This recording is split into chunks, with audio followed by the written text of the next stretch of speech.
Welcome to TV 786. ఇక bulletins లోకి చూస్తే, తల్లికి వందనం పథకం నిధులు మంజూరు చేస్తూ కూటమి ప్రభుత్వం ఉత్తర్వులు జారీ చేసింది. ఈ మేరకు జీవోఎంఎస్ నెంబర్ 27 రూపంలో పాఠశాల విద్యాశాఖ కార్యదర్శి కోన శశిధర్ ఉత్తర్వులు ఇచ్చారు. రాష్ట్ర వ్యాప్తంగా ఉన్న 42,69,459 మంది తల్లుల ఖాతాల్లో 67,27,164 మంది విద్యార్థులకు 15,000 రూపాయల చొప్పున జమ చేయనున్నారు. ఈ 15,000లో 2,000 రూపాయలను జిల్లా కలెక్టర్ల ఆధ్వర్యంలో ఉండే ఖాతాలకు మళ్లించి పాఠశాలల నిర్వహణ, అభివృద్ధి, పారిశుద్ధ్యం కోసం వినియోగించాలని ఆదేశాల్లో వెల్లడించారు. తల్లికి వందనం నిధులను ఆయా కార్పొరేషన్ల ద్వారా విడుదల చేయాలని ఉత్తర్వుల్లో పేర్కొన్నారు. సూపర్ 6 హామీల్లో మరో కీలక పథకం అమలుకు కూటమి ప్రభుత్వం శ్రీకారం చుట్టింది. ప్రభుత్వం ఏర్పాటైన సందర్భంగా తల్లికి వందనం పథకాన్ని అమలు చేయాలని నిర్ణయించింది. ఎన్నికల మేనిఫెస్టోలో హామీ ఇచ్చిన ప్రకారం ప్రతి విద్యార్థికి 15,000 రూపాయల చొప్పున నిధులు విడుదల చేయనుంది. మొత్తం 67,27,164 మంది విద్యార్థుల తల్లులకు 8,745 కోట్లు గురువారం జమ చేయనున్నట్లు ప్రభుత్వం తెలిపింది. కాగా మరుగుదొడ్ల నిర్వహణ నిధికి 1,000 రూపాయల చొప్పున, పాఠశాల నిర్వహణ నిధికి మరో 1,000 రూపాయల చొప్పున మినహాయించి మిగిలిన 13,000 రూపాయలు ఖాతాలో జమ చేయాలని నిర్ణయించారు.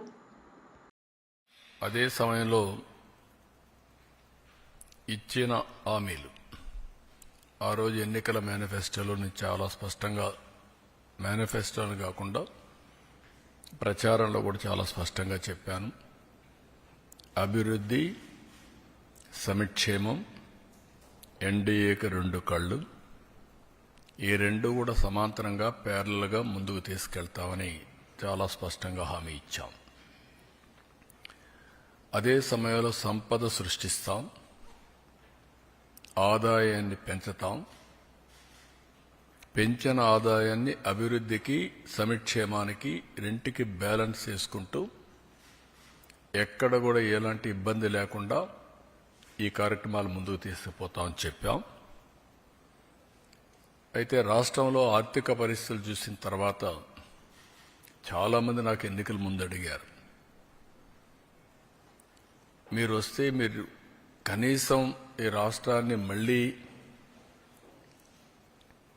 టోటల్గా విధ్వంసం జరిగింది, మీరు దీన్ని రివైవ్ చేస్తారని నమ్మకం మీకుందా, మీకు అనుభవం ఉంది, కానీ అఘాతం చూస్తే మాత్రం చాలా లోతుగా ఉంది, మీరు చేయగలుగుతారని అడిగారు. నాకు వేరే ఆప్షన్ లేదు. ఇన్ని సంవత్సరాలు ప్రజలు ఆదరించారు, ఆశీర్వదించారు. కష్టాలకు వచ్చినప్పుడు కాడుపడేయడమో పారిపోవడం కరెక్ట్ కాదు. ఎంత కష్టమైనా చేస్తామనే విధంగా ఆ రోజు చెప్పాను, ఆ డైరెక్షన్లో ముందుకు పోయాను. మేము ఆ రోజు సూపర్ 6 చెప్పాం. ఎన్నికల మేనిఫెస్టో చాలా విషయాలున్నాయి, సూపర్ 6 మేజర్గా హైలైట్ చేశాం. ఆ సూపర్ 6లో అతి కీలకం తల్లికి వందనం. ఆ తల్లికి వందనం ఆ రోజు మేము చెప్పింది చాలా స్పష్టంగా, ఒక ఇంట్లో 2 పిల్లలుంటే ఒకరికే డబ్బులిచ్చి ఒకరికి ఇవ్వకుండా చేస్తే, ఒకరినే ఆ తల్లి చదివిస్తే, లేకుంటే అన్ని విషయాలు చూసుకుంటే అది మంచిది కాదు. ఎంతమంది పిల్లలుంటే అంతమంది పిల్లలకి తల్లికి వందనం వర్తింపజేస్తామని చాలా స్పష్టంగా చెప్పాం. ఈరోజు మీరు చూస్తే 67 లక్షల మందికి దగ్గర 10,091 కోట్ల రూపాయలు టోటల్గా ఖర్చు అవుతుంది. ఇందులో 1,346 కోట్ల రూపాయలు స్కూల్ డెవలప్మెంట్కి వెళ్తుంది. ఇందులో ఏమీ మార్పులు లేవు. ముందు ఏదైతే ఇచ్చారో అమ్మఒడి, అదే గైడ్ లైన్స్ పెట్టి దానికంటే ఇంప్రూవ్డ్ ఏంటంటే ఎంతమంది పిల్లలుంటే అంతమంది పిల్లలకి ఆ తల్లుల అకౌంట్లో ఆ డబ్బులు వేసే కార్యక్రమానికి శ్రీకారం చుట్టాం. ఆంధ్రప్రదేశ్లో కూటమి ప్రభుత్వం అధికారంలోకి వచ్చి ఏడాది పూర్తి కావడంతో వైఎస్ఆర్సీపీ స్పందనగా విమర్శలతో కూడిన పుస్తకాన్ని విడుదల చేసింది. తాడేపల్లిలోని వైఎస్ఆర్సీపీ కేంద్ర కార్యాలయంలో జరిగిన ఈ కార్యక్రమంలో party state coordinator Sajjala Ramakrishna Reddy పుస్తకాన్ని ఆవిష్కరించారు. జగన్ అంటే నమ్మకం, చంద్రబాబు అంటే మోసం అనే శీర్షికతో ఈ పుస్తకం విడుదలైంది. గత ఏడాది 3 పార్టీల కలయికగా ఏర్పడిన కూటమి ప్రభుత్వం అధికారంలోకి వచ్చింది. కానీ ఇప్పటివరకు ఒక్క హామీని కూడా అమలు చేయలేకపోయారు. ప్రజల గొంతు వినకుండా రాజ్యాంగాన్ని విరుద్ధంగా ఉపయోగించి పాలన చేస్తున్నారని ఆరోపించారు. 2019లో వైఎస్ఆర్సీపీ ఒంటరిగానే ఘన విజయం సాధించింది. జగన్ తొలి ఏడాది పాలనలో బంగారు భవిష్యత్తుకు బలమైన పునాదులు వేశారు. ప్రతి రంగానికి విశ్వసనీయను అందించారని పేర్కొన్నారు. అయితే ఈ కూటమి ప్రభుత్వం 5 కోట్ల ప్రజలకు వెన్నుపోటు పొడిచింది. చంద్రబాబు నాయుడు ఈ వెన్నుపోటుకు బ్రాండ్ అంబాసిడర్గా నిలిచారు. ప్రభుత్వ యంత్రాంగాన్ని నిర్వీర్యం చేసి అన్ని రంగాలను ధ్వంసం చేశారని విమర్శలు గుప్పించారు. ఈ పుస్తకం ప్రజలకు నిజాలను తెలియజేయాలనే ఉద్దేశంతో విడుదల చేశామన్నారు. అందులో పేర్కొన్న అంశాలన్నీ వాస్తవ ఆధారాలపై ఆధారపడ్డాయని, ప్రజలు ఈ సమాచారాన్ని గమనించి నిశితంగా విశ్లేషించాలని వైసీపీ నేతలు కోరారు. కూటమి ప్రభుత్వం చంద్రబాబు నాయుడు గారి నేతృత్వంలో ప్రమాణ స్వీకారం చేసింది. అది జరిగి ఈరోజుకు ఏడాది. బహుశా సాధారణంగా ఒక ప్రభుత్వం తర్వాత ఒక ప్రభుత్వం వచ్చినప్పుడు కొద్దిగా తేడాలు అటు ఇటుతో ప్రభుత్వం అనేది ఒక మామూలు దీనిగా జరుగుతూ ఉంటుంది. పాలనా వ్యవహారాలు. కానీ 2019-24 మధ్య ఇంతే ల్యాండ్ స్లైడ్ విక్టరీతో ఇంతకంటే ఎక్కువ, ఎందుకంటే ఒకే పార్టీ ఒక సింగిల్ పార్టీగా వైఎస్ఆర్సీపీ పోటీ చేసి ఆ రోజు 151 సీట్లతో గెలిచినప్పుడు ఇదే రకంగా ఒక ఘనమైన విజయంతో 19లో పాలన మొదలుపెట్టారు జగన్మోహన్ రెడ్డి గారు. సో అప్పటికి ఒక గీటురాయి ఏర్పాటు చేశారు, ఒక కొలమానం కొలబద్ద 19-24 మధ్య తన పాలనతో జగన్మోహన్ రెడ్డి గారు. 24 అంటే ఏడాది క్రితం చంద్రబాబు నాయుడు గారు మళ్ళీ అధికారంలోకి వచ్చారు. 3 పార్టీలు కలిసి అత్యంత భారీ మెజారిటీతో అధికారంలోకి వచ్చాడు. 3 పార్టీలు కలిసి. అప్పటి నుంచి ఈ సంవత్సరం అయింది. ఇప్పుడు సహజంగానే జగన్మోహన్ రెడ్డి గారి పాలనలో తొలి ఏడాది, చంద్రబాబు నాయుడు గారి పాలనలో తొలి ఏడాది ఎట్లుంటుందనేది కంపారిజన్ రాష్ట్ర ప్రజలందరూ గమనిస్తున్నారు. మేధావులు, విశ్లేషకులు కూడా దాన్ని అనలైజ్ చేస్తున్నారు. సహజంగానే అంతటి ఘనమైన పాలన అందించిన పార్టీగా వైఎస్ఆర్సీపీ ఈరోజు ఈ రెండింటిని బేరీజు వేసి ఇది వాస్తవ చిత్రం అని చూపే ప్రయత్నం చేసింది. అందులో భాగంగానే జూన్ 4న ఒక్క హామీని కూడా నిలబెట్టుకోకుండా పూర్తిగా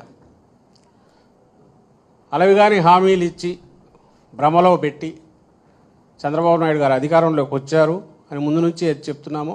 ఆచరణలో అదే జరగడం, పైగా ఎక్కడ గొంతు పెగలకుండా, నోరెత్తకుండా, క్వశ్చన్ చేయకుండా అన్ని గొంతుకలను రెడ్ బుక్ పాలన పేరుతో, రాజ్యాంగం పేరుతో తొక్కి పెట్టడం, ఈ రెండు, దాంతోపాటు ఆ మాటున అవినీతికి అడ్డగోలుగా తెరలేపడం పైనుంచి కింది వరకు. ఇవి జరుగుతున్నాయి అంటున్నాం. జరుగుతూ సంవత్సరం కూడా అయిపోయింది. సో ఏడాది సందర్భంగా వాళ్ళు పెట్టుకున్నట్టున్నారు ఈరోజు మాది బ్రహ్మాండమైన సుపరిపాలన అని.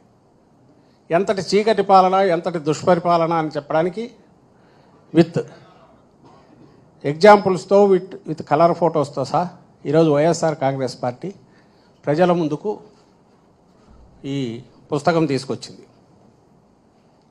160 పేజీల దాకా ఉంది. దీంట్లో కాంట్రాస్ట్ జగన్ అంటే నమ్మకం, చంద్రబాబు అంటే మోసం. ముఖ్యమంత్రి రేవంత్ రెడ్డిని లక్ష్యంగా చేసుకుని బీఆర్ఎస్ వర్కింగ్ ప్రెసిడెంట్ కేటీఆర్, ఆ పార్టీ ఎమ్మెల్యే పాడి కౌశిక్ రెడ్డి అనుచిత వ్యాఖ్యలు చేశారని, అభ్యంతరకర పోస్టులు పెట్టారని ఆరోపిస్తూ కాంగ్రెస్ ఎమ్మెల్సీ బాల్మూరి వెంకట్ పోలీసులను ఆశ్రయించారు. ఈ మేరకు ఆయన సైబర్ క్రైమ్ పోలీసులకు ఫిర్యాదు చేశారు. కాళేశ్వరం ప్రాజెక్టుపై ఏర్పాటు చేసిన జ్యుడిషియల్ కమిషన్ ఎదుట బీఆర్ఎస్ అధినేత కేసీఆర్ నిన్న హాజరయ్యారు. ఈ సందర్భంగా మీడియాతో మాట్లాడిన కేటీఆర్ ముఖ్యమంత్రి రేవంత్ రెడ్డిపై అనుచిత వ్యాఖ్యలు చేశారని బాల్మురి వెంకట్ పోలీసులకు ఇచ్చిన తన ఫిర్యాదులో పేర్కొన్నారు. అదేవిధంగా బీఆర్ఎస్ ఎమ్మెల్యే పాడి కౌశిక్ రెడ్డి కూడా సామాజిక మాధ్యమాల్లో సీఎం రేవంత్ రెడ్డిని ప్రభుత్వ ప్రతిష్టను దెబ్బతీసే విధంగా అభ్యంతరకరమైన పోస్టులు పెట్టారని ఆయన ఆరోపించారు. ఇలాంటి చర్యలు ప్రజాస్వామ్యబద్ధంగా ఎన్నికైన ఒక నాయకుడిని కించపరచడమే కాకుండా రాజకీయాల్లో సున్నితమైన వాతావరణానికి విఘాతం కలిగిస్తాయని బాల్మురి వెంకట్ ఆవేదన వ్యక్తం చేశారు.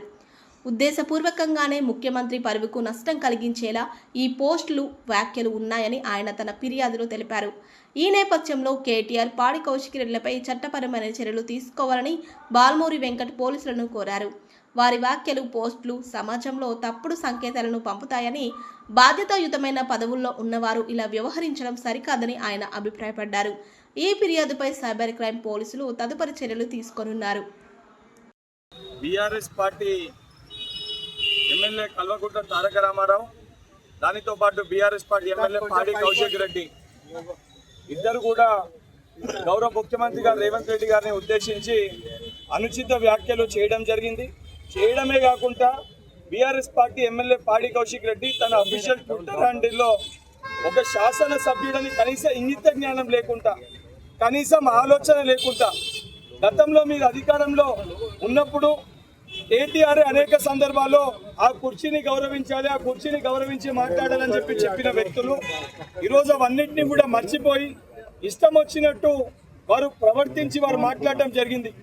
వారు మాట్లాడిన మాటలు ఏదైతే తెలంగాణ సమాజంలో ఉన్న ప్రజలు, ముఖ్యమంత్రి గారి అభిమానులు, ఎవరైతే అందరి మధ్యలో కూడా అటు కాంగ్రెస్ పార్టీ శ్రేణులు, బీఆర్ఎస్ పార్టీ శ్రేణులు కొట్లాడుకునే ఒక వాతావరణాన్ని వీరు క్రియేట్ చేసే ఒక ప్రయత్నం చేస్తున్నారు.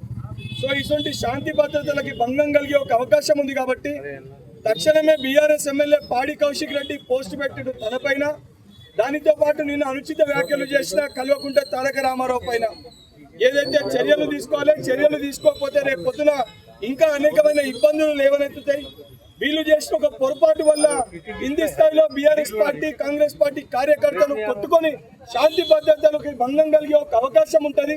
ఉద్దేశపూర్వకంగా శాంతి భద్రతలు భంగం కలిగించి ఏదైతే కేటీఆర్ అదేవిధంగా కౌశిక్ రెడ్డి బీఆర్ఎస్ పార్టీ శ్రేణులు రాజకీయ లబ్ధి పొందుదామనే ఒక ఆలోచనలో ఉన్నారు. దానిపైన చర్యలు తీసుకోవాలని చెప్పి ఈరోజు సైబర్ క్రైమ్లో ఫిర్యాదు చేయడం జరిగింది. దీనిపైన క్లుప్తంగా వీడియోస్ తోటి ఏది వీలు పెట్టినో ఇవన్నిటిపైన కూడా 1 o'clockకి సిఎల్పిలో ప్రెస్ మీట్ పెట్టి ఆధారాలతోటి చూపించడం జరుగుతుంది. స్కూల్ బస్పై రంగారెడ్డి జిల్లా రవాణా శాఖ కొరడా జులిపించారు. స్పెషల్ రైడ్స్ నిర్వహించిన అధికారులు ఈ రోజు నుండి పాఠశాలలు ప్రారంభం కావడంతో విద్యార్థులను తరలించే స్కూల్ బస్పై ఫోకస్ చేశారు. ప్రతి వాహనాన్ని క్షుణ్ణంగా పరిశీలిస్తున్నారు అధికారులు. Bus RC, permit, driving licence, fitness, ఇన్సూరెన్స్తో పాటు ముఖ్యంగా హ్యాండ్ బ్రేక్స్, మెడికల్ కిట్ను తనిఖీలు చేశారు. 60 సంవత్సరాలు పైబడిన డ్రైవర్పై సీరియస్గా వ్యవహరిస్తున్నారు అధికారులు. రాజేంద్రనగర్, అరంగర్, అప్పా జంక్షన్, శంషాబాద్, షాద్నగర్, చేవెళ్ల, మియాపూర్లో కొనసాగుతున్నాయి తనిఖీలు. ఇప్పటి వరకు 4 బస్సులను సీజ్ చేశారు. ప్రముఖ జానపద గాయని మంగ్లీ పుట్టినరోజు వేడుకలు వివాదాస్పదమైన విషయం తెలిసిందే. చేవెళ్లలోని త్రిపుర రిసార్ట్లో అర్ధరాత్రి జరిగిన వేడుకలపై పోలీసులు ఆకస్మిక దాడి చేసి ముందస్తు అనుమతులు లేకుండా పార్టీ నిర్వహించారన్న ఆరోపణలపై మంగ్లీతో సహా మరికొందరిపై కేసు నమోదు చేయడం హాట్ టాపిక్ అయింది. ఈ ఘటనపై స్పందిస్తూ సింగర్ మంగ్లీ నిన్న రాత్రి సెల్ఫీ వీడియో విడుదల చేసింది. తనకు తెలిసి ఎలాంటి తప్పు చేయలేదని వివరణ ఇచ్చింది. తెలియకుండా జరిగిన పొరపాటుగా ఆమె పేర్కొంది. నా పుట్టినరోజు వేడుకను కుటుంబ సభ్యుల మధ్య జరుపుకోవాలనే ఉద్దేశంతో మా అమ్మానాన్నల కోరిక మేరకు కుటుంబ సభ్యులు బంధువులతో ఏర్పాటు చేయడం జరిగింది. అక్కడ మా కుటుంబ సభ్యులతో పాటు బంధువులు, స్నేహితులు కూడా ఉన్నారు. మద్యం సౌండ్ సిస్టమ్ ఏర్పాటు చేశారు. మద్యం సౌండ్ సిస్టమ్కు అనుమతి తీసుకోవాలనే విషయంపై నాకు అవగాహన లేదు. ఎవరైనా చెప్పి ఉంటే అనుమతి తీసుకునేదాన్ని. రిసార్ట్లో పార్టీ అనుకోకుండా సడన్గా ప్లాన్ చేసుకోవడం జరిగింది. నాకు తెలిసి ఉంటే తప్పకుండా అనుమతి తీసుకునేదాన్ని. అనుమతి తీసుకోవాలనే విషయం నాకు ఎవరూ చెప్పలేదు. తెలిసి అయితే నేను ఎలాంటి తప్పు చేయలేదు అన్నారు మంగ్లీ. హీరో నిఖిల్ సినిమా షూటింగ్లో భారీ ప్రమాదం జరిగింది. ది ఇండియన్ హౌస్ సినిమా షూటింగ్లో ఈ ఘటన చోటు చేసుకుంది. శంషాబాద్ సమీపంలో సముద్రం సీన్స్ తీసేందుకు ఏర్పాటు చేసిన భారీ వాటర్ ట్యాంక్ పగిలిపోవడంతో లొకేషన్ మొత్తం వరదతో నిండిపోయింది. ఈ ప్రమాదంలో అసిస్టెంట్ కెమెరామెన్కు తీవ్ర గాయాలు కాగా మరికొంతమందికి గాయాలయ్యాయి.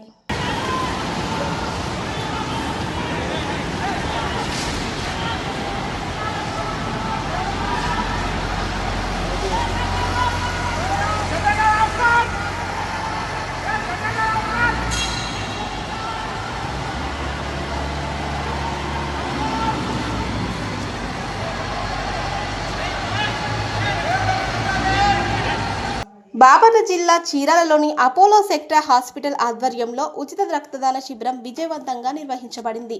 ఈ శిబిరాన్ని డాక్టర్ రవికుమార్ నేతృత్వంలో ఏర్పాటు చేయగా పెద్ద సంఖ్యలో ప్రజలు పాల్గొని తమ సేవాభావాన్ని చాటుకున్నారు. ఈ కార్యక్రమానికి ముఖ్య అతిథిగా చీరాల శాసనసభ్యులు మద్దులూరి మాలకొండయ్య హాజరయ్యారు. ఆయనతో పాటు AMC chairman Kouthravarapu Janardhan, one town CI Surapalli Subbarao, పలువురు పోలీస్ సిబ్బంది, ప్రజా సంఘాల నాయకులు, వైద్యులు హాజరై కార్యక్రమాన్ని మరింత శోభాయమానంగా చేశారు. ఈ సందర్భంగా వైద్యులు మాట్లాడుతూ పరిపూర్ణ ఆరోగ్యంగా ఉండాలంటే ప్రతి ఒక్కరూ స్వచ్ఛందంగా రక్తదానం చేయడం ఎంతో అవసరమని సూచించారు. రక్తదానం చేయడం వలన పరోపకారం మాత్రమే కాదు, దాత ఆరోగ్యానికి కూడా మంచిదని వారు వివరించారు. ఈ కార్యక్రమంలో టీడీపీ, జనసేన, బీజేపీ పార్టీలకు చెందిన పలువురు కూటమి నాయకులు పాల్గొన్నారు. రక్తదాన శిబిరం ప్రజల్లో చైతన్యం కలిగిస్తూ సమాజంలో ఆరోగ్య సౌలభ్యాల పట్ల అవగాహన పెంచే ప్రయత్నంగా నిలిచింది. నిన్న రాత్రి కురిసిన భారీ వర్షం కారణంగా చందానగర్ జాతీయ రహదారిపై ఉన్న షాపింగ్ కాంప్లెక్స్లోని సెర్లర్లోకి వరద నీరు చేరడంతో భారీగా ఆస్తి నష్టం జరిగింది. లింగంపల్లి రైల్వే అండర్ పాస్లోకి నీరు చేరడంతో రాకపోకలకు తీవ్ర అంతరాయం ఏర్పడింది. జిఎస్ఎంఆల్ వద్ద నీరు వరద నీటికి కారు కొట్టుకు వచ్చిన పరిస్థితి. అంతేకాకుండా స్థానిక అపార్ట్మెంట్ సెల్లర్లో కూడా నీరు చేరడంతో ప్రజలు మోటార్లు ఉపయోగించి నీటిని బయటకు తీస్తున్నారు.